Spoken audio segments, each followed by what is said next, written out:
성벽을 재건한 다음에 이 공동체에 대해서 공동체를 지키기 위해서 애를 쓰고 있는 느헤미야의 모습을 볼 수가 있어요.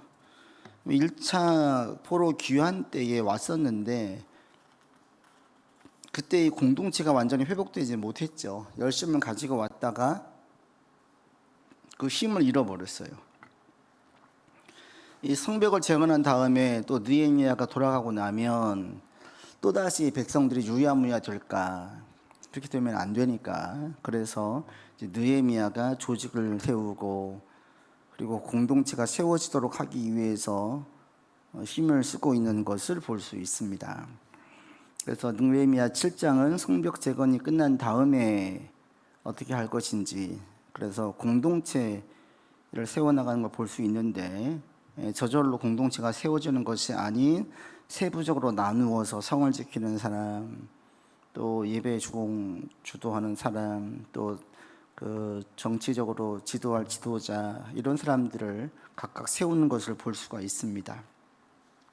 문제 같이 보조 1번 읽겠습니다. 성벽이 완성된 후 느헤미야는 가장 먼저 어떤 사람들을 세웠으며 그 이유는 무엇입니까? 제일 첫 번째 뭐였냐? 먼저 문지기, 찬양하는 자, 레위인을 세웠죠. 왜 그랬느냐? 먼저 문지기는 이 예루살렘 이 공동체가 성은 넓지만 거기에 있는 살고 있는 사람들은 매우 적었어요. 그래서 그 성을 지키기 위해서 첫 번째 치안이나 문제, 그 성을 지키기 위해서 먼저 문지기를 세우고, 그 다음에 중요하게 여기는 게 뭐냐? 찬양하는 사람, 또 레위인, 이런 사람들을 세웠죠. 이걸 왜 세웠겠습니까? 이 공동체가 믿는 공동체니까 믿음으로 가야죠. 믿음으로. 그러니까 믿음의 식구들은 전부 다 뭘 중심으로 가요? 예배 중심으로 가고, 하나님 말씀 중심으로 가고, 또 같이 모이면 가정 예배도 이제 명절 같은 경우 같이 예배 드리면서 우리 집안은 하나님이 지키는 집안이다, 이런 고백을 하게 되잖아요. 그러니까 그런 거죠.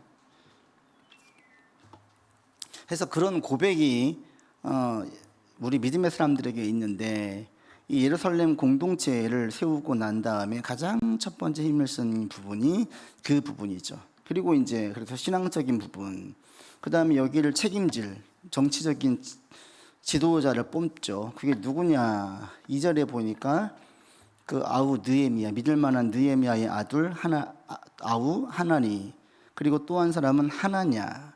하나냐가 누구냐 그랬더니 거기 보면 2절에 보시면 충성스러운 사람으로 하나님을 경외하는 사람이다. 거기 있는 누구보다도 하나님을 경외하는 마음이 큰 사람이다. 그러니까 지도자를 뽑을 때 이게 공동체다 보니까 세상적으로 능력과 역량이 있는 것만 먼저 본 것이 아니라 더 크게 본 게 뭐냐? 이 지도자로서 하나님을 경외하는 마음이 있느냐, 이걸 보는 거예요. 교회 목사도 그렇고요, 항존직을 뽑을 때도 마찬가지고요. 누굴 세워야 되느냐? 능력 중요하죠. 그러나 능력보다 더 먼저 우선할 게 있죠. 하나님을 경외하는 거예요. 목사가 좋은 대학 나오고 박사학위까지 받고 뛰어나요. 그런데 경외하는 마음이 없다. 그러면 이제 목사가 하나의 직업이 되고 꾼이 되어버리는 거죠. 가장 중요한 게 경외하는 마음이죠. 교회 지도자를 뽑을 때도 마찬가지죠. 장로님들, 권사님들, 안수 집사님들도 어떤 분을 세워야 돼요? 세상적으로 지위가 있는 사람, 전문직에 있는 사람? 아니죠. 제일 중요한 것은 하나님을 경외하는 마음이 있느냐, 이걸 먼저 내세우는 거죠. 그래서 어떤 의견들이 확 나오다가도 성경 말씀에 근거하고 하나님의 뜻을 이야기할 때 거기에는 무조건 부복할 수 있고 따를 수 있는 사람, 그런 사람들이 공동체의 지도자가 되어야 올바르게 갈 수가 있죠. 그런데 서로 이제 막 어떤 의견 대립이 생겼을 때에 자존심 내세우고 자기 주장 내세우고 분명히 말씀에 근거해서 옳지 않다고 얘기해도 이걸 반대하고 꺾지 않으면 그 공동체는 무너지게 되어져 있어요. 그래서 느헤미야가 세울 때 제일 중요하게 여겼던 게 뭐냐? 하나님을 경외하는 마음이 있는 사람. 뭐 능력, 세상적인 그 지도자 자질에 맞는 능력은 기본일 거고, 그보다 더 중요하게 본 게 뭐였느냐? 하나님 앞에서 신실하냐, 이걸 본 거예요. 그래서 우리도 하나님 앞에서 자꾸 신실한 자로 서기를 바랍니다. 이게 가장 중요한 거예요. 하나님 보시기에 신실한 자, 하나님 앞에 신실한 자, 이런 자로 설 수 있는 우리가 되기를 바랍니다. 그래서 이것을 중요하게 여기고 있는 느헤미야를 볼 수가 있고, 이렇게 해서 공동체가 느헤미야가 떠나간 다음에도 공동체가 바르게 설 수 있도록 신경을 쓰는 걸 알 수 있어요. 근데 2번 보시면 왜 이런 상황에 대해서 예루살렘을 느헤미야가 걱정을 했느냐, 4절에 보시면 성읍이 광대하고 주민은 적고 가옥은 미처 건축되지 못했어요. 그러니까 성벽은 만들어 놨는데 안에 살고 있는 사람들은 아직 많지 않고 집도 제대로 되어 있지 않는 거예요. 그러니까 사람들이, 유대인들이 안에 들어와서 살지 않고 여전히 바벨론 그 주변 지역에서 살고 있는 사람들이 많았어요. 왜? 예루살렘은 사람 살기에 부적합한 곳이니까. 그래서 안 들어오려고 했던 거예요. 그러다 보니까 그 성이 불안정한 거죠. 그래서 중요한 게 일단 사람들을 세우고 사람들이 들어와야 되는 거예요. 그래서 느헤미야가 중요하게 이제 여긴 게 뭐냐, 성벽이 만들어지고 난 다음에 사람을 세운 일에 힘을 쓴 거예요. 그러니까 교회도 마찬가지죠. 우리 교회도 많은 분이 오기를 바라지만 더 중요한 것은 오는 사람들이 믿음으로 서가는 거예요. 이게 중요한 거지, 숫자만 많아진다, 이건 진짜 부흥 아니죠. 진짜 부흥은 뭐예요?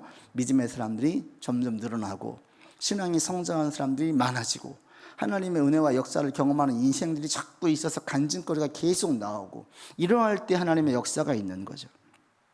해서 느헤미야가 이렇게 해서 사람들을 세워가려고 애를 쓰고 있는 것을 볼 수 있습니다.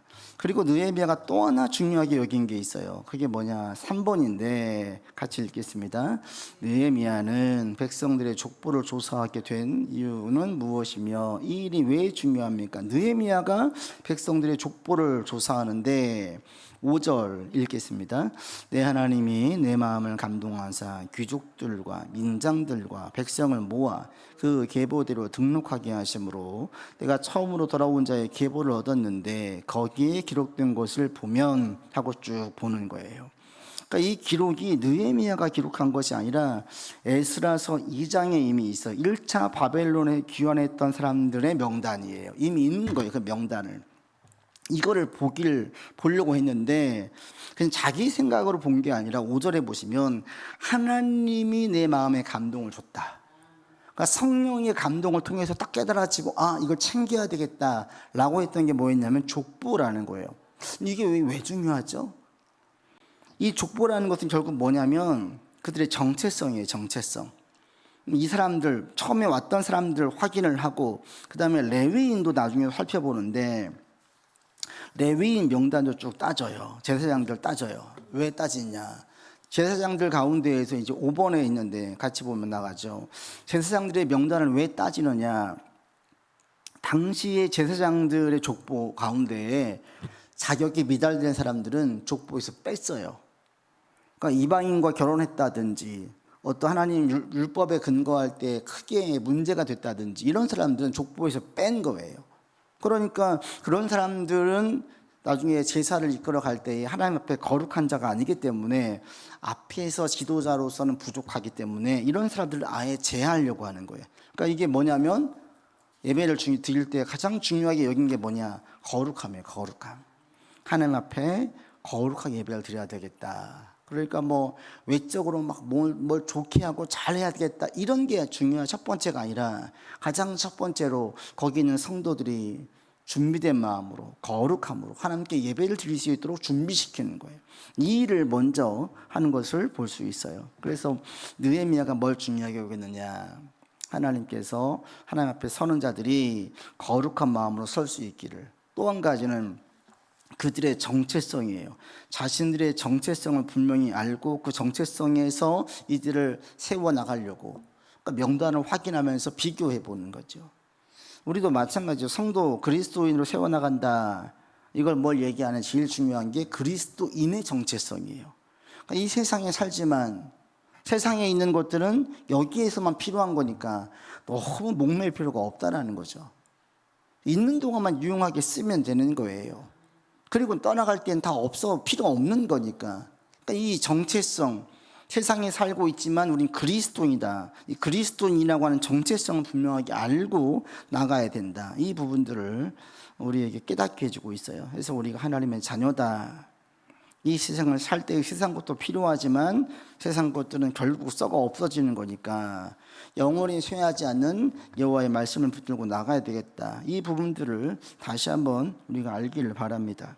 그러면서 쭉 6절 이하에 보시면요, 명단을 쭉 기록하고 있죠. 상당히 길게, 이게 어디까지 있어요? 무려 69절까지 쭉 나와져 있어요. 심지어는 동물들까지도 기록하고 있어요. 하나하나 다 기록하면서 뭘 얘기합니까? 하나님께서 이 사람들 한 사람 한 사람을 다 기억하고 있다라는 거예요. 같이 온 사람들 마찬가지예요. 주님의 이름을 모일 때 우리가 많이 모이면 무리지만 하나님은 무리로 보지 않고 한 사람 한 사람의 이름들을 다 불러서 세운다라는 거예요. 그래서 우리가 각자가 주 앞에 서 있는 사람이고 각 사람의 형편은 주님께서 아셔서 거기에 맞게 응답해 주신다. 이 사실을 다시 한번 보게 합니다. 이렇게 해서 백성들을 다 세우고 또 제사장들도 다시 한번 살펴보고 그런 와중에 명단을 쭉 보면서 63절로 65절에 보면 제사장에 대한 이야기가 구체적으로 나와져 있지요. 63절로 65절 같이 읽겠습니다. 제사장 중에는 호바야 자손과 학고스 자손과 바르실레 자손이니 바르실레는 길르앗 사람 바르실레의 딸 중에 하나로 아내를 삼고 바르실레의 이름으로 불린 자라. 이 사람들은 계보 중에서 자기 이름을 찾아도 찾지 못하였으므로 그들을 부정하게 여겨 제사장이 직분을 행하지 못하게 하고 송족이 그들에게 명령하여 우림과 둠빔을 가진 제사장이 일어나기 전에는 지성물을 먹지 말라 하였느니라. 계보 중에 보니까 바르실레 길르앗 사람 이 딸들 중에 하나로 아내를 삼았던 이 길르앗 사람이 이방인이잖아요. 제사장 호비야 자손과 학고스 자손과 이 자손들의 명단이 없는 거예요. 그랬더니 이들은 열을 시킨 거죠. 왜? 하나님께 예배 드릴 때 거룩함으로 정당한 자격이 있는 자로 세워야 되니까. 그러니까 교회에서도 우리가 보통 이제 설교할 때 누가 설교해요? 목사들 설교하잖아요. 왜 목사들이 설교해요? 신학을 나오고 정당한 자격을 갖추어 있는 사람들을 세우는 거죠. 그냥 은혜가 있고 뜨겁고 성경을 많이 읽었다고 세웠다가 큰일 나죠. 잘못된 신학을 갈 수도 있고 질서가 깨져버리니까. 그래서 이런 부분들을 중요하게 여기는 것을 볼 수가 있습니다. 우리 6번 같이 봅시다. 백성들과 지도자들은 성전 사역을 위해서 무엇을 드렸으며 이것이 공동체에 주는 의미는 무엇입니까? 70절로부터 보시면 70절 말씀만 읽겠습니다.